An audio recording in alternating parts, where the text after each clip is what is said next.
What happened in this game in San Francisco last night. Warriors and Kings. Steph Curry coming off the bench for the second straight game. Picked this up late in the first half. Just look at Steph. Plus the foul.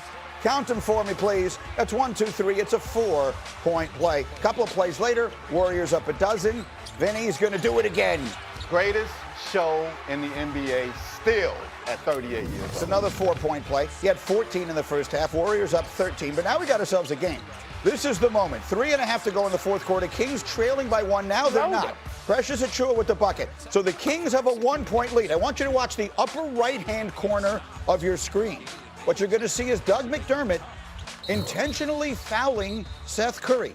This is up 1 point. Another look at it, upper corner of your screen. Now he's committing a foul because God forbid they win this game. Draymond Green is incredibly upset. He's letting everybody know about it. The game continues. McDermott winds up hitting a corner 3, so I don't know which team he's rooting for. Kings are up by 3. Next Warrior possession, Curry from up top. He would score 17. That goes in. He's ridiculous. Game tied at 104. 2 minutes left. It's Curry. It's Brandon Pajemski. Knocks down the 3. So all is well for Sacramento. They lost the game, which obviously they were desperately and obviously trying to do. Golden State wins at 110-105. So as it currently stands, we would have Golden State and Portland in the play-in. This marks the 4th time in 6 years the Warriors will be in the play-in. But afterwards, Draymond was asked about the play-in and then took his answer to that moment.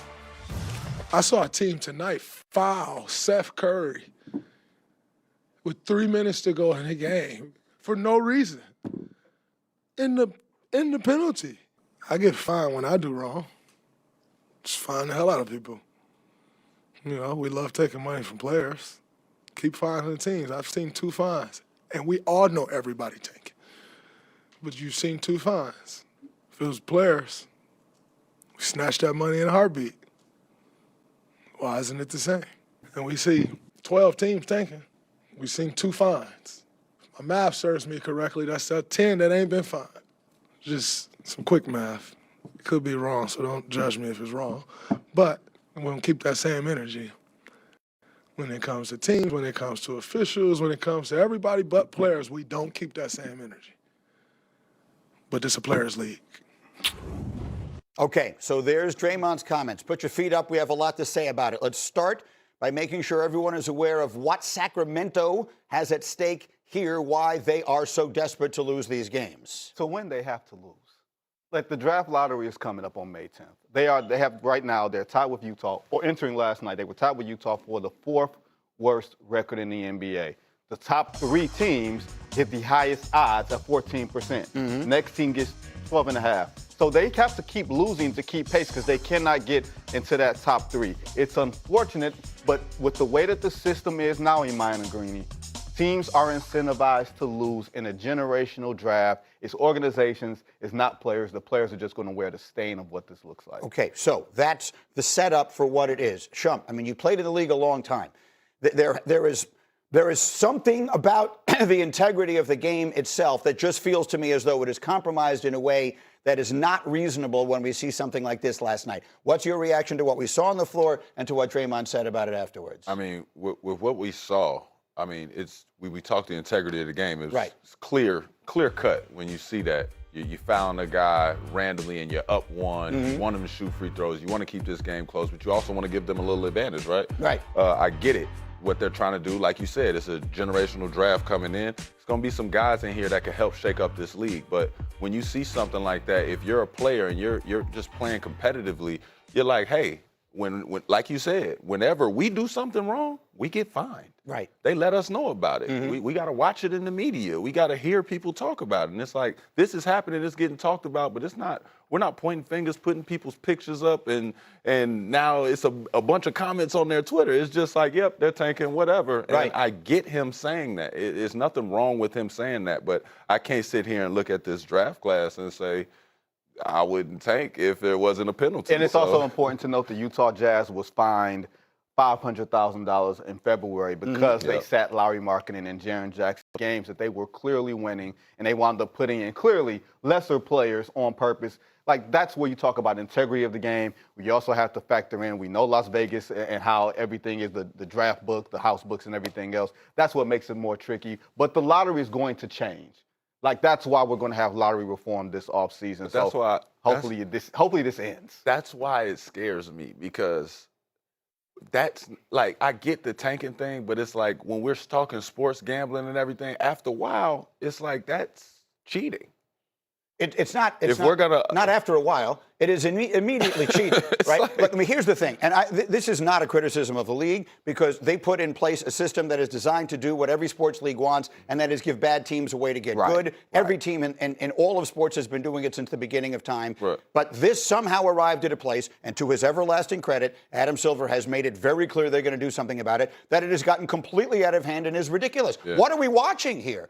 What are we watching when we are watching a team that looks on the floor conflicted over whether they're trying to win or lose a game? There are people who pay money to buy tickets to sit here and watch this. What are we doing? Just watch the upper right hand. There's a team that's leading with 3 minutes left, and they're intentionally committing a foul. I've never seen a team hack a Curry. Like, I've never, that's what was never wild. seen that before. Right. No, I think, we have to be honest on a bunch of different levels here. Like you said, generational draft. It's 5 teams that's doing this. It's a handful of teams that are sitting in the middle. And there's great basketball on a night-to-night basis that we're seeing with playoff races and positioning, and we're going to talk about that later. This is just a bad stain that we're giving a lot of attention to in terms of what it looks like. But you're right, Greeny. It's going to change. It looks bad. If for it to look this bad, that means that Adam had to do something about it, and I'm glad that the secret is out, as opposed to everybody lying about it. We don't have to lie anymore. Right. And Trump, I'll give you the final word on this. I mean, have you ever been in a situation that I'm going over your career in my head? Do you ever remember being on a team where you felt that the team's objective was not to try and win? Yeah. Yeah. And so what's that like? I mean, you're a competitor. You grew up your whole life playing the game. What's it like when you don't believe your own team is trying to win? I won't endorse it. Like, I don't get behind anything like that. There was moments, and you know what, I'm not even gonna name them out, but there was moments on 2 organizations where it was like, I didn't understand what was being done with me, and then I didn't understand why we were doing this. I'm like, it's clear as day what the decisions need to be for this team to be better. And I started to realize toward the end of the season, when you just at home, you're not playing in the playoffs, you start realizing what's going on and how much stuff goes on behind the scenes that has nothing to do with the players. This has everything to do with strategy. Yeah, it is awful to see it happening, because it is a magnificent game, a magnificent sport, and in almost every other way, a magnificent league. I'll give you an example of that, a little eye candy. How about Cooper Flagg? How about the finishing kick this rookie is putting on? Take a look at this. Watch Flagg. Coming in, lift off. Hey! Over Brook Lopez. Watch what your do you think? head.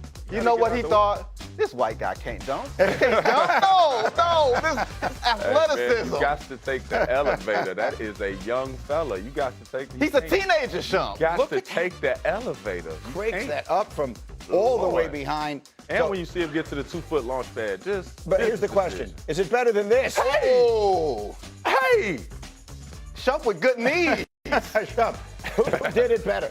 You or Cooper Flagg? Oh, no, I think I got the extension. Yeah, you got that one. You got that. Yeah, the full extension. Yeah, it's the extension, and it was playoff.